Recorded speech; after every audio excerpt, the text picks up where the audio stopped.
Hey everybody, this is Jim, the Tabletop Engineer, and welcome to another Paint a Mini. What I'm doing is, as often as I can, I just want to sit down and paint a mini, and then while I'm painting, chat about a topic of interest to me. I'm happy to talk about whatever you guys want to, so in the comments, feel free if you want to hear my thoughts on things. Not that anyone really cares. I'm just a gamer like anybody else, but there are a lot of things I ponder on when I'm painting, so I figure I might as well just talk and paint at the same time. Tonight I'm going to be painting Baron Zemo. Baron Zemo is a miniature from the Marvel Crisis Protocol game. This is a game I'm trying to get into with my youngest son. He really likes the Marvel characters and movies, and he likes war games, sort of. And so I'm kind of hoping this game might light a fire under him. It is a miniatures game. You roll dice. There are data cards and stuff like that. And it is done on a tabletop like a war game. So I think I've got 10 characters, and I think I've got 6 painted. So I've got about 4 left to do. And this guy is kind of interesting. He's got purple helmet or face mask and shirt, a brown leather coat with white fur-lined bits, dark pants and boots, and just an interesting-looking character. So I'm going to go ahead and get him started. What I'm going to do is I'm going to use the purple. I'm using speed paints from Army Painter. I'm going to use the purple for his shirt and his face mask. Now, he does have some gold components to it, which are going to be kind of tricky to paint, but I'm going to do my best. So I'll put out some purple here and get my best detailing brush, which isn't really saying much, but I do have some brushes that have a little bit of a fine tip, so we'll see.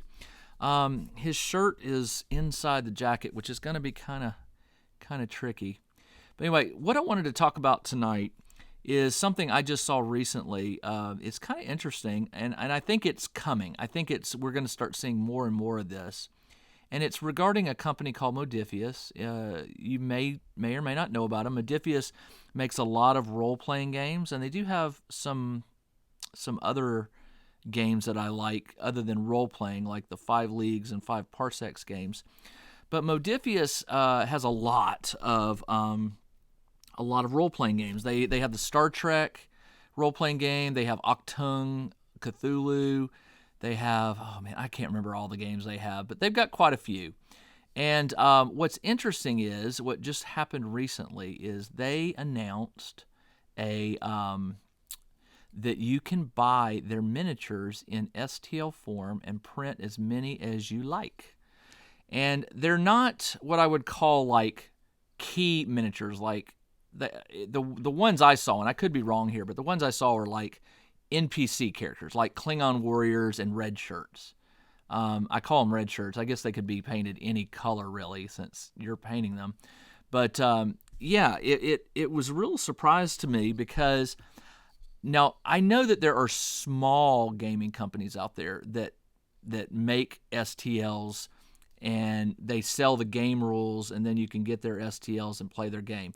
One company in particular that comes to mind is Fat Dragon. My friend Tom Tullis has a game called World War Tesla that is sort of like, it's kind of like a retro World War I, World War II themed game with like special sci-fi elements to it with the equipment and the tools and the weaponry and stuff. It's a very cool game. So Tom sells the rules, and then you can download the game, the minis or the war machines and things like that, and print as many really as you want. I think you can make the game as advanced or crazy as you really want to make it. And so small, I've seen this, like I said, with Fat Dragon Games. I've seen this in similar companies that have, they're smaller businesses. You don't see games like Games Workshop or Wizards of the Coast making their miniatures available for free. They sell them. And there's nothing wrong with that. That's what businesses do. They make money. But Modiphius just announced, like I said, they announced that you can get some of their Star Trek role-playing game minis for free, or not for free. You buy the STLs, but then you own them. You can print as many as you like. And I bring this up because I'm kind of hopeful that this is a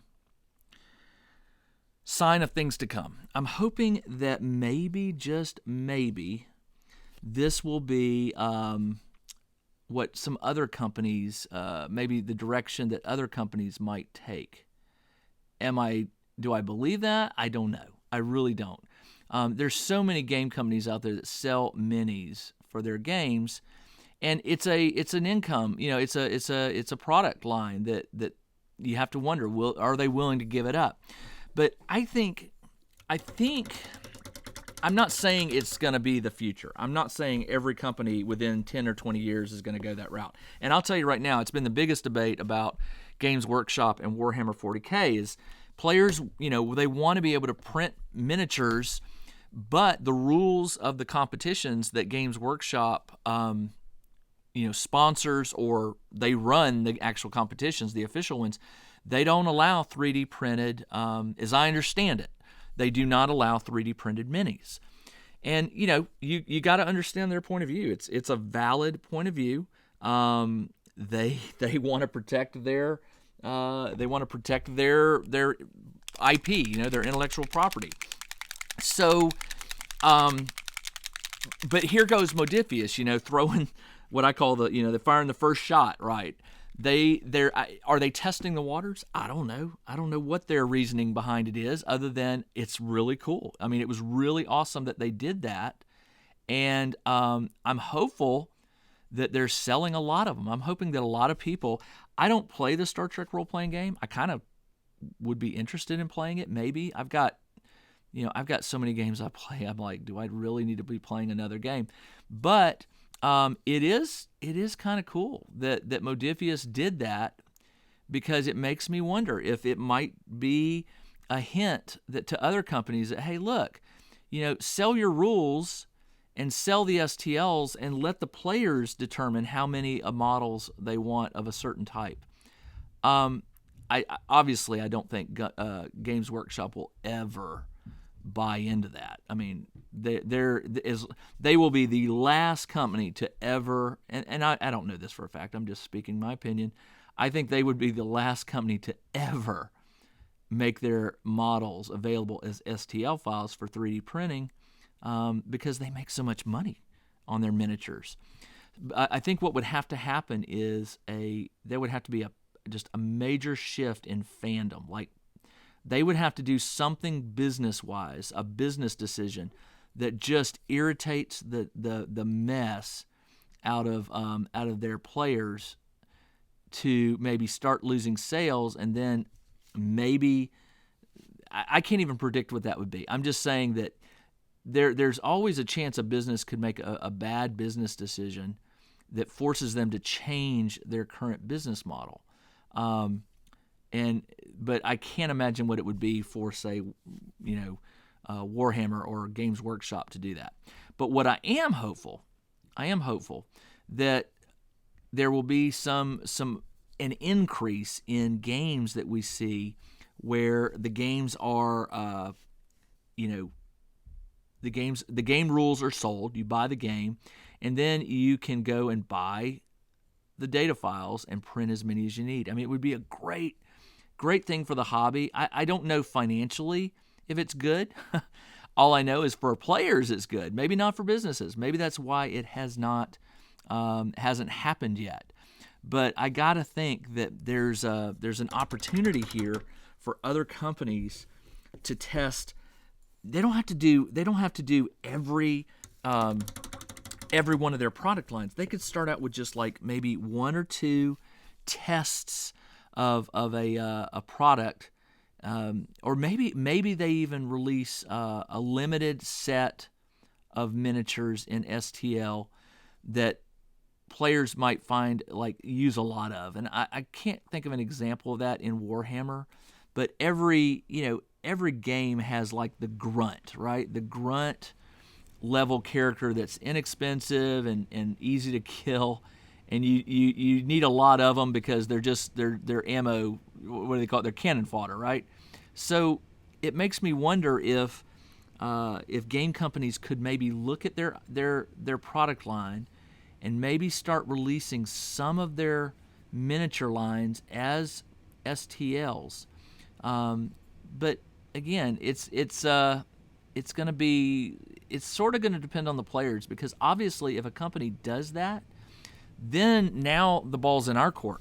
If we don't support the companies financially and go buy those minis, we're basically telling them, "Oh, thanks a lot, but we don't have a need for your STLs," and then they go back to the same old business as usual. So it's a double, it's kind of a catch-22. I don't play the game. I don't play Star Trek the role-playing game, but maybe I should buy those minis. I could use them in Stargrave or not. I mean, I kind of could, but at a table, they're always going to be recognizable as Klingons and Star Trek red shirt type characters. But I mean, maybe I wanna. I don't even know what they cost, to be honest with you. I don't know if they've released it yet or just made the announcement. But it occurs to me that maybe, just maybe, we could buy those minis if they're not super expensive as players, just to show our support of Modiphius and say, hey, Modiphius, we're buying these because, and I don't work for Modiphius. I have no horse in this race. So don't think I'm suggesting this to help them out. I don't know. I just liked the decision that they made to do that. I think it was a really cool announcement. And again, it came as a surprise because I've not seen companies do that, big companies. And Modiphius is a pretty good-sized gaming company. They don't have to do that. They could easily continue to sell all their minis. That was purple. I did the wrong color. They could do all their minis and keep selling them, and probably the people who play the game will continue to buy them as long as they need them. But I don't know. I'm debating. I'm debating buying some just because I want to say thank you, Modiphius, for making it an option, right? Now, the flip side to this is a company can offer its STLs, but if there's not a big enough player base to take advantage of it, it's kind of a waste. But in this case, I do believe that there is especially with the 3D printers, the resin 3D printers. Now, you could print these out on what they call FDM, which is the plastic kind, not the resin kind that doesn't use the UV lighting to cure them. The problem with the FDM is they still have print lines, layer lines, and they're not as, most people would say, they're not as good for printing minis as the resin printers. Now, there are exceptions to that. There's a lot of companies out there that make STL models for FDM printers, and they're designed to not have like supports, but you still can't get around the layer levels unless you get a really good printer that has settings you can tweak and customize that allow you to sort of fine tune those out. And even then, it's tricky. It still requires a lot on the owner's part to learn the printer and really get good at using it. So that's why to get to my point, that's why I'm really saying that it comes down to resin printer owners, because they're going to be the ones that have the most likely chance to take STL minis and print them, because a resin printer can do such a great job these days of printing miniatures. The detail is incredible. I mean, you just go out and watch any Google videos on resin printing for 3D models, and you'll see what I'm talking about. It's just, hands down, it's the way to go, resin printers. But not everybody can afford them. They're still not 100% affordable by most people. For instance, the Ender 3, I know here in Atlanta, you can often get the Ender 3 FDM printer, which is a plastic printer, not a resin, for like $100. I mean, that's not an unreasonable price for a very good 3D printer. And a lot of people can afford that. But when you jump up to the better quality resin printers, you're talking $400 for the low end, maybe $1,000 for the high end hobby level. Now there's higher levels, but I'm talking about just strictly for hobbyists. It's one of those things where they're still not priced for everybody. I mean, I wish everybody could get a resin printer, and then we could all start printing our own minis for anything we want. Now, by the way, I should take an aside here and say that there is a website, if you're not familiar with it, if you are, just bear with me. There's a website out there called myminifactory.com, My Mini Factory. And what it is, it's a place where people sell their 3D minis or their files for their models that they sculpt or create or whatever. You can find just about anything you would ever want. If you're playing a niche game like a cowboy game, or maybe something with samurais, or whatever you need miniature-wise, somebody there is making and selling those files. Now, they frequently, I wouldn't say frequently, that's wrong. I would say there are people on there that occasionally get in trouble with Games Workshop mainly, because they'll produce models that are so close to the Games Workshop models that it borders on like copyright. You're impeding on their IP. But there are a lot of models on there that they're inspired by Games Workshop, but you can tell they are not Games Workshop. So Games Workshop is also testing the waters. They frequently file cease and desist against some of these model sellers and makers just to see what happens. And a lot of times these model sellers will give in because they don't have the financial means to go up against the lawyers that the Games Workshop throws at them. But Games Workshop, they don't always have a leg to stand on, and there have been some people that have fought back. But I'm getting off my main topic, which is Modiphius released files for purchase, but it's for one of their games, and you own it. You can print as many as you like. I don't believe there's any limit on the use of the model. If there is, I'd be surprised, because typically when you sell STLs, you don't say, oh, you can only print 5 or you can only print 10. It just doesn't happen.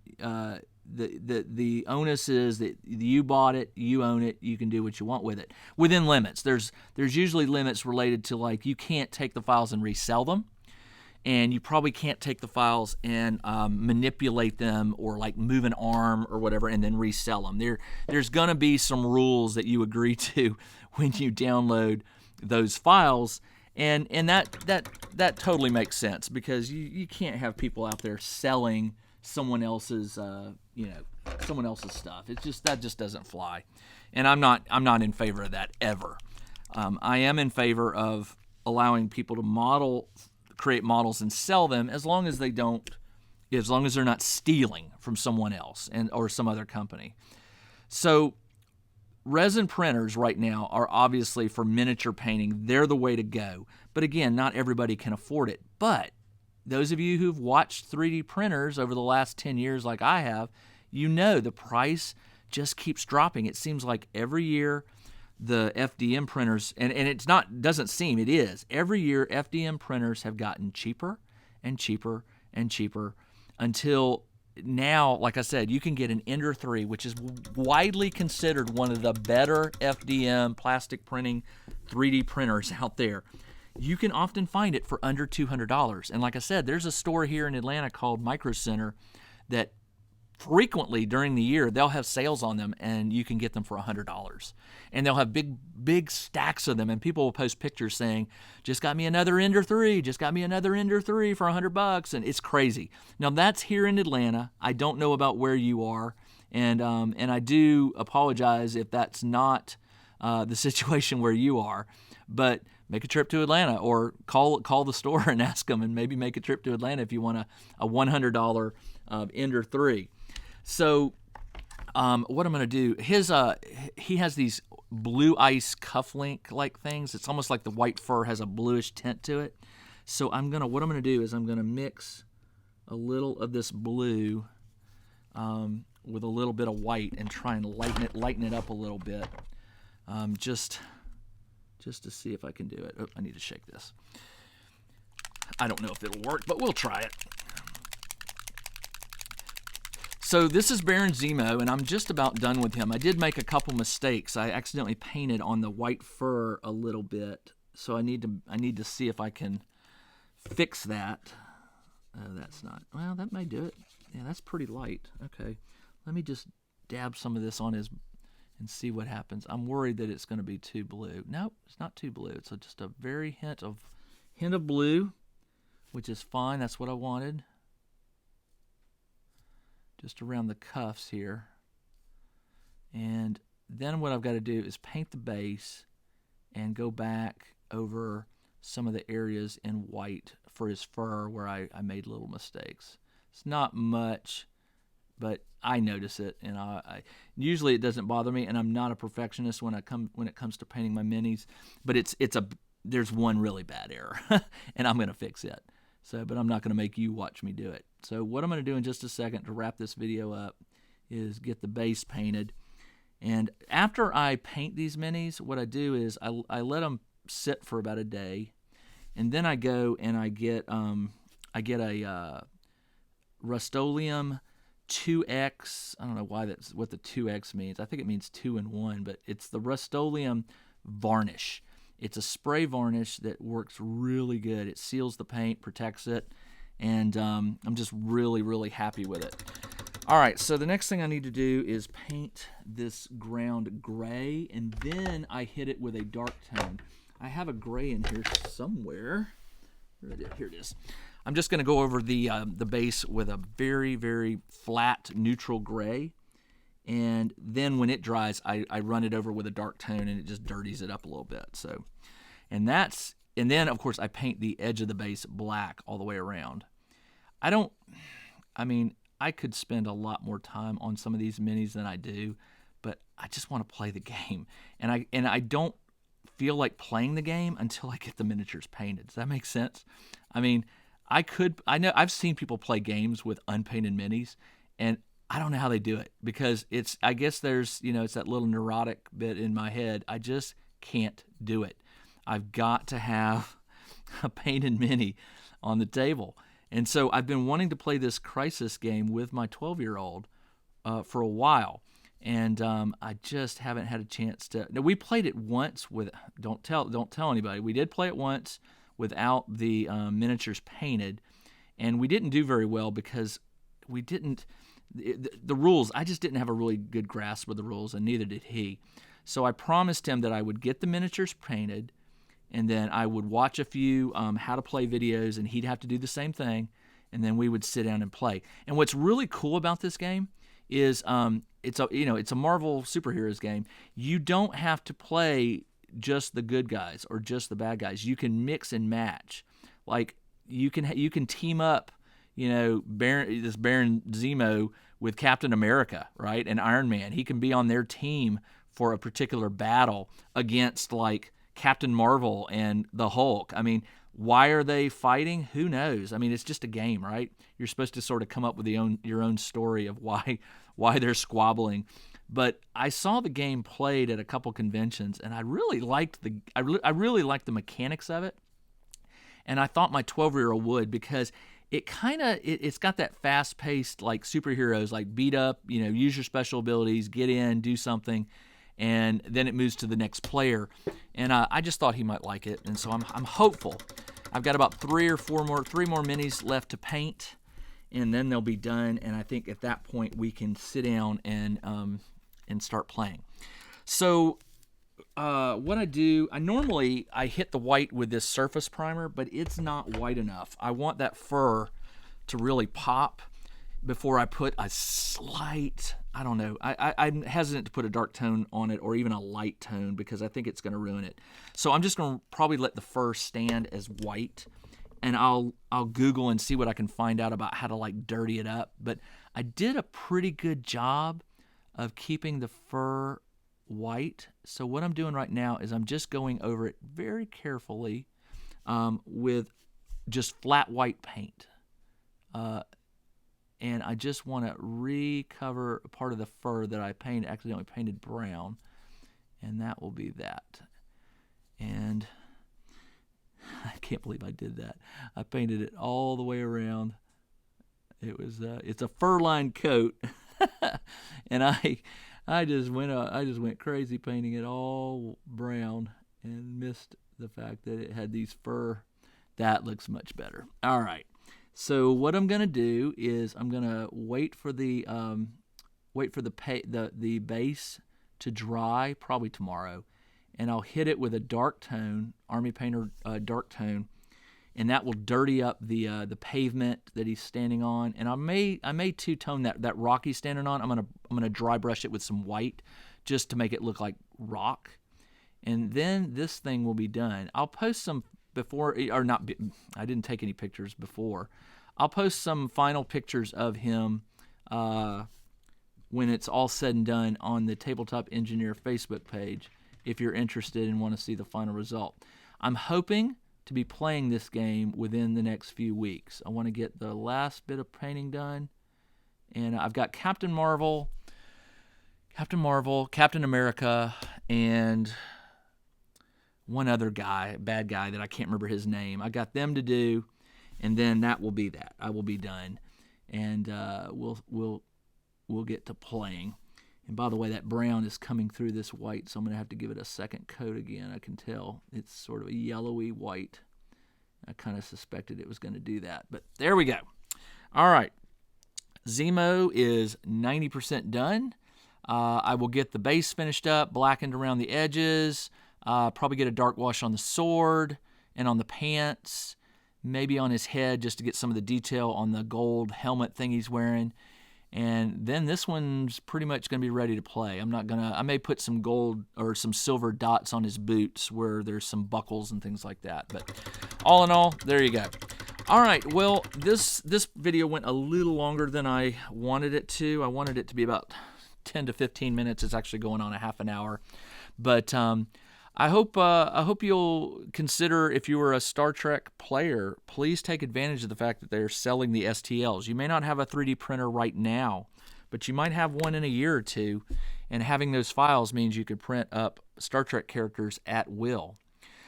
All right, that's all I have for this video. Thanks for joining me as I painted up Baron Zemo, and I'll be back with another Paint a Mini video very soon. I'm going to try to do a couple of these a week. If I can do more, that'd be great, but these aren't really the gameplay videos that I post. These are just random moments when I can get a few minutes to paint a mini and then move on to something else. So, all right, this is Jim the Tabletop Engineer. Thanks for joining me, and I'll be back again for another Paint a Mini video very soon. Till then, everybody, take care.